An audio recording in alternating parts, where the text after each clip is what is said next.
So यहाँ हाम्रो नेपाली किसानको मेहनत भनेको छ. So does that mean हामीले नेपाल फुड्सको प्रडक्ट किन्दाखेरि we are contributing to the economy of Nepal?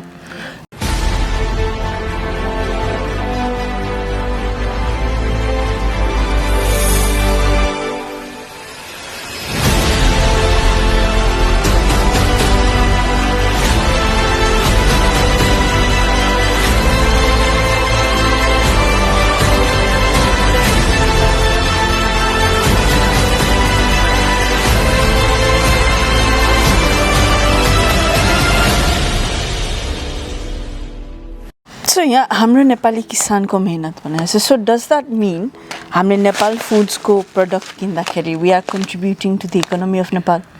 Yeah, it's a change. So हामीहरूले अब we tried when we started the business, we tried buying directly from the farmers.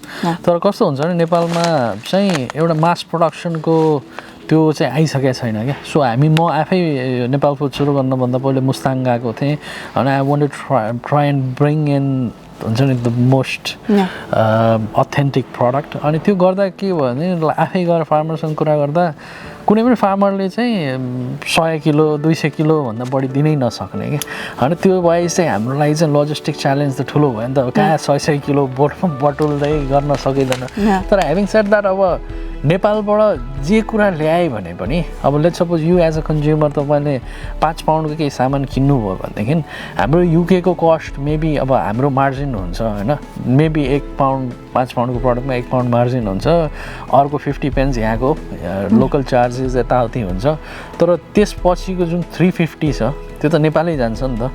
अनि so त्यो नेपाल जाँदाखेरि त्यो सबै चेनलाई follow गर्छ क्या. सो अल्टिमेटली हामीहरूले अब फार्मरसँग नकिनेर पनि फार्मरको एउटा कोअपरेटिभ हुन्छ त्यहाँबाट किन्छौँ.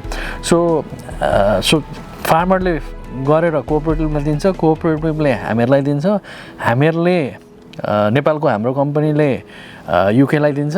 सो मैले युकेको पेमेन्ट नेपालको हाम्रो कम्पनीलाई गर्छु, नेपालको पेमेन्ट कोअपरेटिभलाई जान्छ, कोअपरेटिभबाट फार्मर कहाँ जान्छ. सो एभ्री सिङ्गल प्रडक्ट हाम्रो लाइक हुन्छ नि त्यो पुरा रुटमा. अब त्यो मैले ओभरअल भने होइन तर त्यहाँ बिचमा धेरै मान्छेहरूले रोजगारी पाउनुहुन्छ क्या. सो फार्मरले गरेपछि फार्मरबाट कोअपरेटिभमा जाँदा त्यहाँ ट्रान्सपोर्ट हुन्छ होइन, त्यहाँ ढुवानी गर्ने मान्छे हुन्छ उनीहरूले पनि पायो. त्यहाँबाट हाम्रो वेयरहाउस जाँदा पनि त्यो हुन्छ होइन. हाम्रो वेयरहाउसमा अब एभ्री कुरा त्यो हाम्रो वेयरहाउसमा जान्छ त्यो पुरा प्रपरली रिफाइन हुन्छ. अनि त्यो हाम्रो चाहिँ पुरा वुमेनको टिम छ, वुमेन एम्पावरमेन्टको एउटा कन्सेप्ट छ हाम्रो नेपालको फ्याक्ट्रीमा चाहिँ. त्यहाँ चाहिँ सबै 99% नै फिमेल नै हुनुहुन्छ, सबै हाम्रो प्रोसेसिङ गर्ने. अनि त्यहाँ सबैले पाउनु भएको छ. त्यसपछि त्यो सबै सामान भइसकेपछि काठमाडौँबाट विराटनगरसम्म पुर्याउन त्यहाँबाट ट्रान्सपोर्टमा काम गर्ने सबैजना उहाँहरूले पनि पाउनुभयो एउटा सम सर्ट अफ हुन्छ नि. त्यो एउटा चाहिँ चेन हो भनेर सबैजनाले. एन्ड ओभरअल जति धेरै एक्सपोर्ट नेपालबाट भयो त्यति धेरै नेपाल सरकारलाई पनि फाइदा भयो. सो अनि म चाहिँ धेरै ठाउँमा भन्ने गर्छु क्या.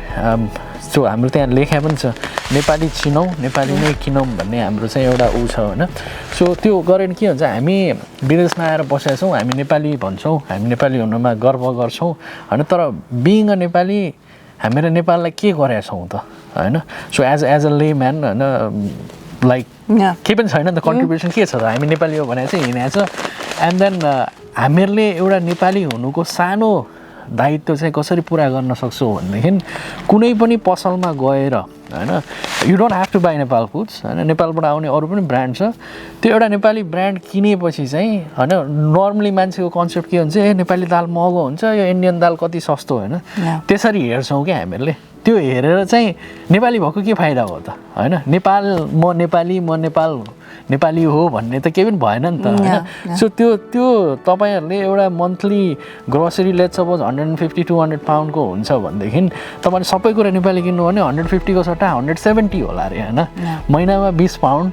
तर त्यो कन्ट्रिब्युसन चाहिँ नेपालमा गयो नि त होइन. त्यो तपाईँले यहाँनिर 20 पाउन्ड धेरै तिरेर त एक महिनामा it's not a big thing for us होइन. त्यो अब कसैलाई होला तर त्यो एउटा सानो कन्ट्रिब्युसन चाहिँ हामी नेपाली भएको एउटा चाहिँ small contribution that we could give to our country is that I would say Which makes a huge impact in Nepal. Yeah. Not only for the government benefits out of it, the distribution like हुन्छ नि नेटवर्कमा जो हुनुहुन्छ उहाँहरूलाई benefit हुन्छ फार्मरलाई benefit हुन्छ सबैलाई benefit हुन्छ so एउटा सानो कुराले पनि इट्स अ बिग इम्प्याक्ट अनि त्यही मैले नेपाल फुडै किन्नुपर्छ भनेन तर buy a Nepali product wherever you go try and look for Nepali product and buy a Nepali product Tas, tell us, this is a new product. Yeah, we just launched this month.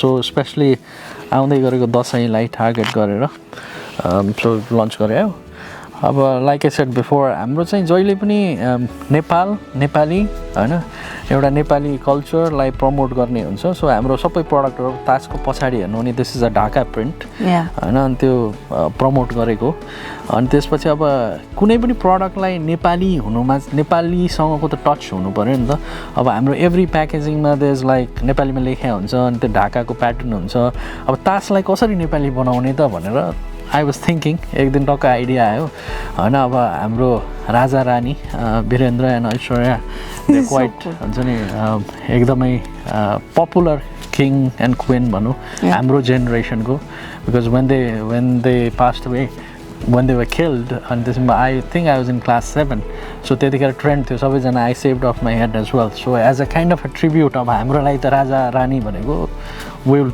say they are the only one so अब कसरी के गर्ने भन्दा चाहिँ and I thought Raja Rani अरू राख्नु भन्दा why not put नेपालको राजा and Rani on the card it becomes different it becomes Nepali होइन it is a unique concept मान्छेले जसले देख्दाखेरि पनि they like oh wow कस्तो खतरा कन्सेप्ट लाइक हुन्छ नि सो त्यही हो केही न केही डिफ्रेन्ट गर्ने प्रोसेस हाम्रो थट Very creative.